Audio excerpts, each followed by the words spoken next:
Left side থেকে কার্রোকে pass দেবার run করলেন বক্সের দিক থেকে। এরপর সতীর্থ যখন লম্বা পাসটা ছুড়বেন তার ঠিক আগে বিদ্যুৎ গতিতে ডি বক্সে ঢুকলেন। এবার একটু মুভ করলে এসপানিওলের দুই ডিফেন্ডারকে অতিক্রম করে চলে যাবেন অফসাইডে। ভালো করে খেয়াল করুন, অফসাইড থেকে নিঃশ্বাস দূরত্বে দাঁড়িয়ে তখন ফ্রাঙ্কো। ঠিক তখন পুরোদমে ন্যানো সেকেন্ডের জন্য স্টপ হয়ে গেলেন। ভেবেছেন তার মস্তিষ্ক কতটা বিদ্যুৎ গতিতে চলে।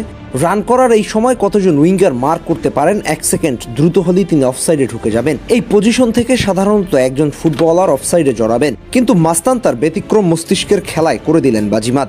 স্পানিওলের উইঙ্গার অফসাইডের যে ট্যাপ সাজিয়েছিল পরবর্তীতে সেটাই তাদের জন্য অভিশাপ বয়ে আনতে পারত।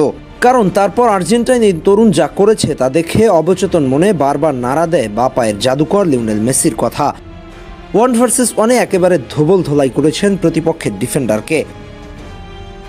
প্রথম বা পায়ে রিসিভ, এরপর পায়ের কলাকৌশলের শৈল্পিকতার ছোঁয়া, যা দেখে এক কথায় বারবার বলতে হয় নিজের আইডল লিগেসি বহন করতেই তিনি এসেছেন ইউরোপে। ইউরোপ ফুটবলের রাজ সিংহাসন দখল নিতেই এই জাদুকরের আবির্ভাব।